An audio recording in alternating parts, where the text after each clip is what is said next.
Guys, welcome you all. This is Shakti from Shakti Academy.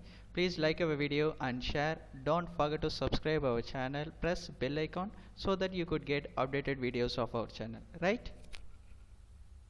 Today we are going to discuss about the kings, farmers and towns, right? The early states and economies. So in this chapter we are going to discuss about the development of the new states after the end of the Harappan civilization and their administrative powers of the kings and their economic duties of the particular officers and other things, right?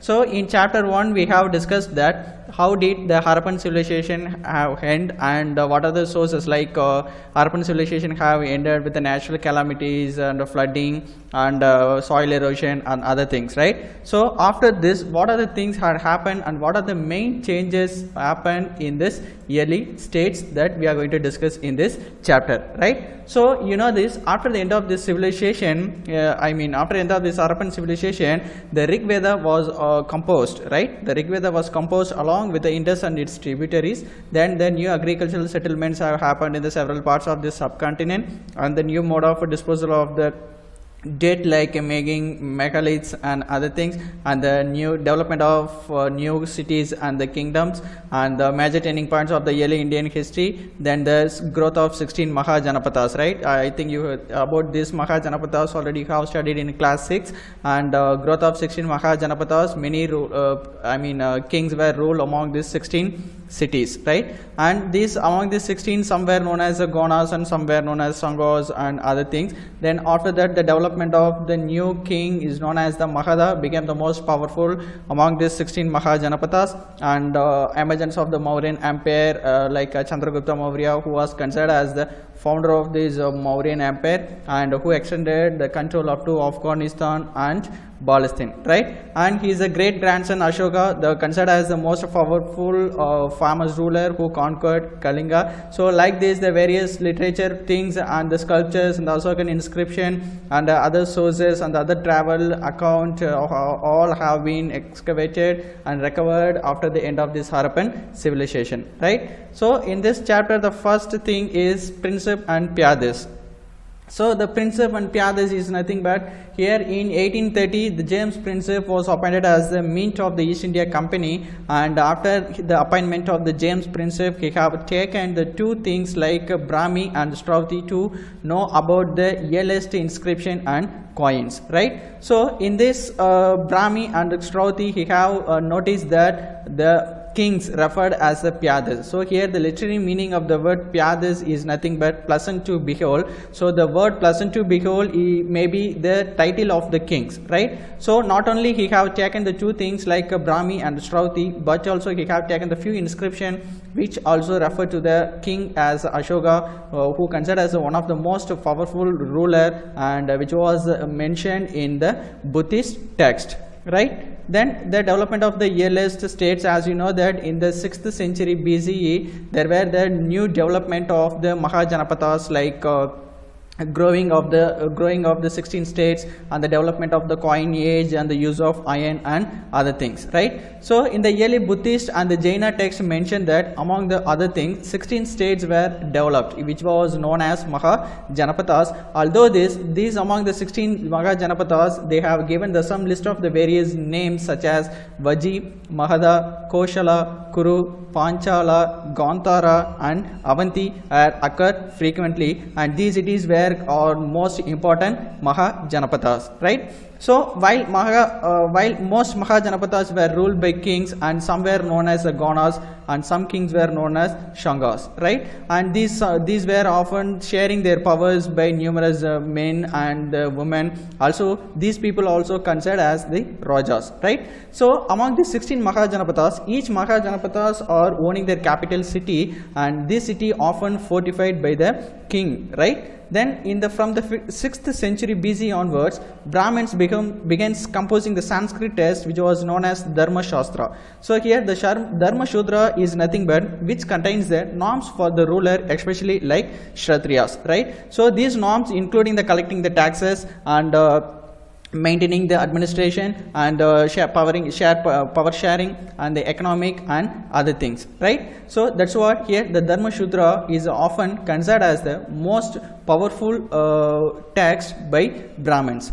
Then after that, some states acquired the standing armies, and these maintained by the bureaucrats, and other continue to be depend on the militia, and they often recruited the most often not then from the peasantries, right? So as we discussed the 16 Mahajanapadas, among the 16 Mahajanapadas, who were the first? So the first was known as Magadha. So between 6th and the 14th century BCE, Magadha, which is located present day in Bihar, became the most powerful Mahajanapada, and in this region it was where the agriculture was especially productive.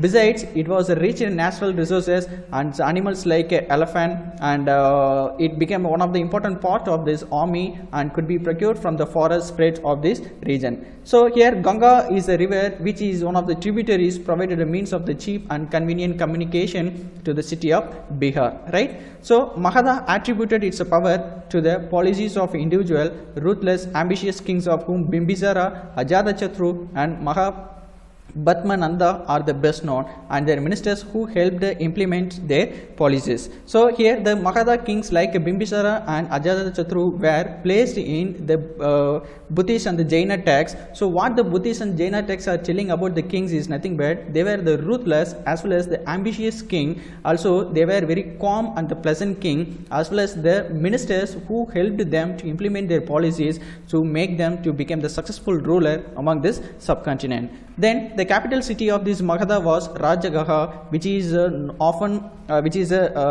named in a Prakrit language, but it was located present day in Bihar, so which is often considered as the capital of this Magadha initially. So in the 4th century BCE, the capital was shifted to Padaliputra, present day in Patna, right? Then next one is an Ele Empire. So as you know that the growth of Magadha culminated in the emergence among this Mauryan Empire. So Chandragupta Maurya was founded the empire, extended the control up to the northwest as Afghanistan and Balistan. Then his grandson Ashoka, who was considered as the most powerful king of this early India, and who conquered Kalinga, which is located present day in coastal area of Odisha, right? Then sources of this Mauryan Empire. So how did the sources have been collected by these historians to reconstruct the history of this Magadha? Is nothing but first one is the account of Megasthenes, who considered as the great Greek ambassador to the court of Chandragupta Maurya, right? So here the account of Megasthenes, which is known as the Indica, also not only the Indica by the Megasthenes, but also the Arthashastra, which was composed by Kaudilya, or often known as Chanakya, who was one of the minister of this court of Chandragupta, right? Then later the Buddhist and the Jaina Puranic literatures, besides the inscription of Ashoka, the rocks of the pillars, and the pillars are often considered as the most valuable sources to the historians to reconstruct the history of this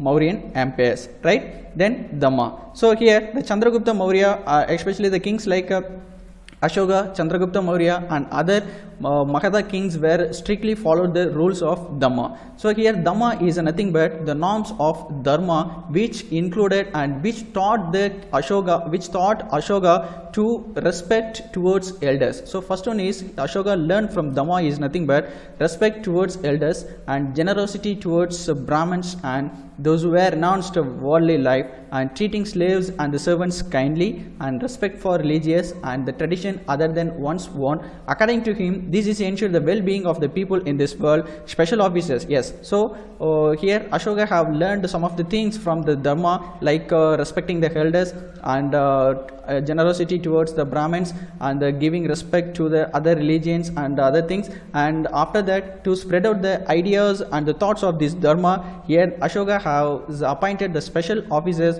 who was known as Dhamma Mahamada, not on Dhamma Mahamada, for spreading the message of Dhamma, right? Then administering center. So in the city or the administering center of this Magadha, there were the 5 major political centers were being populated in during the Magadhan Empire, right? So in this, the first one is, as we discussed, that the Pataliputra, which was often considered as the capital of the Magadha. Then apart from Pataliputra, the provincial centers like Taxila, Ujjaini, Tosala and Swarnagiri, right? So Taxila, Ujjaini, Tosala, as we discussed, that they were the provincial center. Else this Swarnagiri, which is located in Karnataka, which is often known as the Golden Mountain, right? So it's like that the administrative control was strongest in the areas around the capital and the provincial centers. These were wisely chosen. Both Taxila and Ujjaini were situated on the important long distance trade road. So as we discussed that Taxila and Ujjaini and Tozla were located in the long distance, okay, long distance trading route for the comfortable trade, and while the Swarnagiri, which is often considered as the golden mountain, which is possibly important for the tapping for the golden mines of Karnataka. Then after that the communicative also were one of the biggest major sources for their Mauryan Empire, and they have mostly the land and the riverine routes for the vital for the existence of this empire. Then these Megasthenes committees, yes, so according to the account of these Megasthenes, he had mentioned the committees with the 6 subcommittees for coordinating the military activity, right? So among the 6 subcommittees here, the first committee will look after the navy, and the second committee will look after the transport and the provisions, and the third committee will look after the foot soldier, and the fourth committee for responsible for the horses, and the fifth committee was responsible for chariots, and the last committee is responsible for elephants, right? So among the 6 subcommittees were being mentioned in the travel account of this Megasthenes, right? So in the 9th century, the emergence of this Mauryan Empire was regarded as the major landmark, as India was under the colonial rule during that time. Some of the archaeological finds associated with this Mauryan, including the stone sculptures, were considered to be the example of the spectacular art typical of empire, right? So here not only the travel account and the other inscription have used by the historian to reconstruct the history, but also the sculptures, stone sculptures, especially like Ashokan stone sculptures, have been considered as the example for spectacular art typical of this empire, right? Then the nationalist leaders in the 20th century regarded Ashoka as an inspiring figure, as the inscription suggested that was the most powerful and industrious, also the more humble than the later rulers who adopted the grandest title, right? So here the nationalist leaders of the 20th century, they have regarded Ashoka as a great humorous leader, as well as he was the most generosity, and also he was the most powerful and industrious at the same time, who has adopted the plenty of title, but also the humble than other leaders after the future generations, right? Then next one is about the new notion of kingship, right? So in the previous topics we have discussed the development of the north. Now we are going to discuss about the development of the south, especially like Tamilagam, right? So by the 2nd century BCE, new chieftains in the kingdoms emerged in the several parts of the subcontinent. So development had happened in the Deccan of the further south, including the chieftains like Chola, Cheras and Pandyas in Tamilagam, right? So this Tamilagam includes in the one of the parts of the present day in Andhra Pradesh, Kerala and addition to Tamil Nadu, and it proved that to be the stable and the prosperous rule among this Chera, Chola and Pandya, right? So many of chief and the kings, including the Satavahanas, who ruled over the parts of the western and the central India, and the Shakas were the people who was the origin of the Asian, as well as who established the kingdom in the northwestern and the western part of the subcontinent, and they have derived the revenues from the long distance trade, right? Then divine king, right? So in this divine king, what we are going to discuss is nothing but the worship of the god and the development of the coins and other things, right? One means of claiming high status was to identify with the variety of deities. So you just take the example of the Kushana, who were the rulers over the vast kingdom extending from Central Asia to Northwest India, and who followed the strategy of worshipping the god. They adopted the title Devaputra, or son of god, installed colossal statue in shrines. So note on, Kushanas were the first rulers who started the strategy of worshipping the god, and they have adopted the title as the Devaputra, and who was often considered as the son of god, and they have inserted the colonial status and shrines, right? By the 4th century, there is an evidence of the large states, including the Gupta Empire, right? Not only the evidence of the Kushanas were being found in the first century, so by also the 4th century, there is a evidence of the large states, including the Gupta Empire, were found, like the statues and other things, right? So these states were dependent on the Samantas, who maintained themselves through the local resources, including the control over the land. Then the Pragya Prasastis. As you know that these Prasasti, the letter on the thoughts of the Prasastis were being inscribed in the pillar of Allahabad inscription, and these Prasastis were composed by the Sanskrit, composed in Sanskrit by Harishena, right? By Harishena, who was one of the court poet of Samudragupta and arguably the most powerful Gupta ruler during the 4th century, right? Then changing the countryside. So changing the countryside is nothing but the development of the countries and their communication and other things. So here previously we have discussed that the historians have excavated the coins and the inscription and the text and the Brahmins works like Dharmashudras and the other things, right? But not only that, here they have taken some anthologies such as Jataka and Panchatantra, which gave them the glimpses of the subject and the relation, also which is telling the story of Gandha Chintu Jataka, which describes the plight of the subject of the wicked king, right? So with this, so these are the texts of like Jatakas and the Panchatantras, where help the historians to know about the history, as well as it helped them to reconstruct the history, right? So the kings frequently try to fill their coffers, right? So often you know that whenever you see the kings, often levying the taxes on the people by fulfilling their needs. So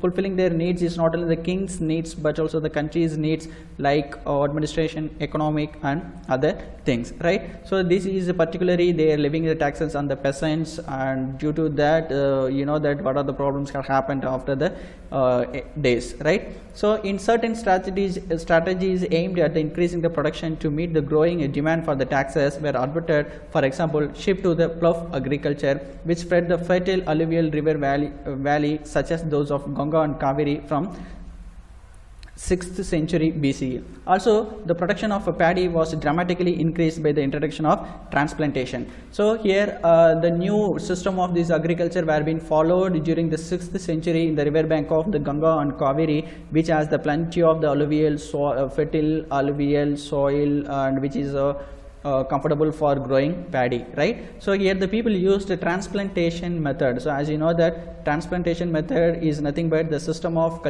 growing paddy, right? Which means a group of paddy will be grown in a place, then they will take the paddy and they will separate it by planting, right? So this is called transplantation. And other methods also they have used, like building the tanks, wells and the canals for water resources and other things, so that the people started growing paddy in a plenty of manners, so that it helped them to pay the taxes to the governments, especially like cranes, right? So these benefits of increased productions led to the growing the differentiations among the people engaged in the agricultural, as it was not equally distributed. The stories of a Buddhist tradition refers to the term Gahapati, which is often used as a Pali text to designate the second and the third category. Tamil literature mentioned the large landowners as Velalar, ploughmen as Ulavar, and the slaves as Adime, right? So here the Tamil literature, which is telling about the group of people, which is telling about the group of people with their own name, is nothing but the large landowners, the people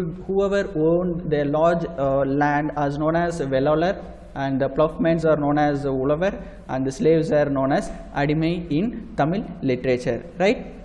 So with this the different questions that the control of this land must have become the crucial of these were discussed in the legal text, right? During early centuries, a common era, grants of lands were made, in many of which were recorded in the inscription. For instance, according to the Sanskrit legal text, women were not supposed to have the implement access to the resources such as land.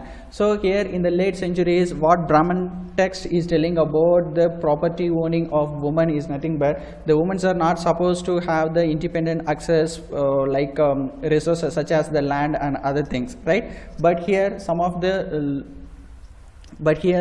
kings who have married the son of one of the daughter of the Chandragupta Maurya too has married another king, and she started owning the land, right? Then towns and trade. So in this towns and trade is nothing but the communication, major communication between the provincial centers to the capital cities, right? So the major town were located along routes of the communication. Some such as Pataliputra were on riverine routes. Not on Pataliputra were on the riverine routes, and some were the coastal areas, and some where the sea routes began. And many cities like Madura were bustling centers of commercial and cultural and political activities, right? So a wide range of artifacts have been also recovered by the historians, and the excavation also happened in the particular areas of Pataliputra, Madura, Taxila, Ujjaini and other things. So here there were found the fine pottery bowls and the dishes with the glossy finish, which is also known as the northern black polished ware, right? So these were probably used by the rich people, and ornaments, tools, weapons, vessels, figurines made of wide range of materials, and metals like gold, silver, copper, bronze, ivory, glass and other things also have been excavated in the place, right? Then next thing is by exporting the things in the 2nd centuries is like sugar, salt, peppers and other things also the people used for exporting to the other countries, right? So by the 2nd century we find the short votive inscription in the number of cities. Sometimes guilds or shrines were being organization produced, and the merchants also mentioned as well, right? So from the 6th century BCE, land and the river routes crossed the subcontinent and extended in various directions, and the rulers often attempted to control the routes, possibly by offering protection for the price. Those who travel the routes, including the peddlers who have probably traveled. So here the merchants are traveled with the caravans, and since they were very good in their wealth, and they have a plenty of money and other things, that's what they traveled in the caravans and the bullock carts, and others the peasants are used to travel by foot, right? So here the spices, especially the peppers, were in the high demand in the Roman Empire, as with the textiles and the medicinal plants. All these were transported across the Arabian Sea to the Mediterranean, and here the exchanges were facilitated with the introduction of this coinage, right? So after the introduction of this after the development of this coinage, here the people used bunch marked coins for especially made of silver and copper, right? So these bunch marked coins were being used in the earliest to be minted earliest cities, which was minted as a bunch marked, which is one of the symbol, right, identifying the symbol of the particular kings or other things, right? So here the first coin to be here, the names of the images of rulers were issued by the Indo-Greece. Note on the first coin which bears the name of the images of ruler were issued by the Indo-Greek king who established control over the northwestern part of the subcontinent during the 2nd century BCE. So in India, the first gold coin were issued in the 1st century by the king of the Kushana. Note on the first gold coin were issued in the 1st century CE by Kushana, and these gold coins were widespread. Gold coin indicates that enormous value, and it gives them more value for the transaction that were taking place in the ancient days, right? So these gold coins were issued by the Gupta. After the issuing of this Kushana ruler, then later period some spectacular gold coins were issued by the Gupta empires during the 6th century onwards, and the fine golds of the coins the taper off, right? So these coins were also issued by these tribal republics such as the Yodhiyas, right, such as the Yodhiyas of Punjab and Haryana. So hoards of Roman coins have been found in the archaeological sites in the South India, and here you know that the Roman coin were found in the archaeological sites of the South India, but however it's the network of the South India, the network of this Roman Empire did not rule in the South India, but through that we have closely note down that South India was not a part of the Roman Empire, but they have a closely connection through the trade with the southern states like Tamilakam, Kerala and other cities, right? So the last topic is the how are inscription disappeared, right? So previously we have discussed that James Princip have taken the two inscriptions like Brahmi and Shruti, right? So what is Brahmi? The most scripts used to write modern Indian languages are derived from Brahmi. Note down. So whenever the modern literature begins to write about the history, these all the words are derived from a Brahmi, and this script is used in the most in the Ashokan inscription, and it was only after decades of painstaking investigation by the several epigraphists that James Princip finally considered this finally able to decipher this Ashokan Brahmi in 1838, right? Next one is Shraudhi. Shraudhi is one of the script used in the inscription in the northwest, which means it was mostly used in the coins of the Indo-Greek kings who were ruled over the areas during the first centuries, right? So these coins were contained the names of the kings written in the Greek and the Shraudhi script, and the European scholars who could read the former compared the letters and with the Princip identifying the language of the Shraudhi inscription as Prakrit. So after the investigation of this Princip, finally he have given the judgment that the Shraudhi were the inscription as a Prakrit, and it became the possible to read longer inscription as well. So since the epigraphists and the historians after examining all these inscription and finding that they match in terms of the content, style, language and the paleography, and come to the conclusion. So here historians have constantly accessed the statements made in the inscription to judge whether they are true or plausible or exaggeration and other things, right? So these are the things that have been helped the historians to reconsider the history of this Mauryan Empire, as well as to know about the history of the capital cities and the provincial cities and the communication, land train, riverine and other things, right? So hope you have all understood this chapter, and if you have any doubt and if you have any queries, please comment in our channel, right? Thank you.